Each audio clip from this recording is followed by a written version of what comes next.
Hello everyone, আসসালামু আলাইকুম। সকাল সকাল বের হয়ে গেলাম ঈদের জামাত পরার জন্য। তাই আমরা একটা অটো রিক্সা নিয়ে নিলাম। ভিড়ের কারণে আমরা মাঠের আগে নেমে যাই। নেমেই আমরা মাঠের দিকে রওনা দিচ্ছি। ফাইনালি আমরা মাঠের কাছেই চলে আসছি। 10টায় ঈদের জামাত, 9টার ভিতরেই মাঠ ভরে গেছে। তাই রাস্তার মধ্যে নামাজের প্রস্তুতি চলতেছে। এই দিকে দেখা যায় খাবার পানিরও ব্যবস্থা রয়েছে। আমরা সামনে জায়গা না পেয়ে মাঠের পিছনের দিকে চলে আসছি। এসে দেখি অনেক বেশি ভিড় ছিল। মুসল্লিদের নিরাপত্তার জন্য মাঠের চতুর্পাশেই আইনশৃঙ্খলা বাহিনী রয়েছে।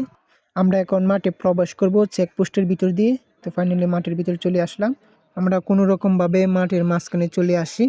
মাঠের ভিতরের দৃশ্যগুলো আপনাদের মাঝে একটু তুলে ধরার চেষ্টা করতেছি। আর মাঠের চতুর্পাশে সিসি ক্যামেরা রয়েছে। লাখ লাখ মানুষের ভিড়ে নামাজ পড়তে কার না ভালো লাগে। এই ঐতিহাসিক শোলাকিয়া ঈদগাহ মাঠে দেশ এবং দেশের বাহিরের বিভিন্ন জায়গা থেকে মুসল্লিগণ ঈদের জামাত পড়ার জন্য আসেন। তো আমিও চলে আসলাম। নামাজ শেষে ভালোবাসার মানুষদের সাথে ঈদের আনন্দ উপভোগ করতেছিলাম। আর প্রবাস বন্ধুদেরকে মিস করতেছিলাম। দেশ এবং দেশের বাহিরের সকল ভালোবাসার মানুষদেরকে জানাই ঈদের শুভেচ্ছা এবং ঈদ মুবারক। ঐতিহাসিক শোলাকিয়া ঈদগাহ।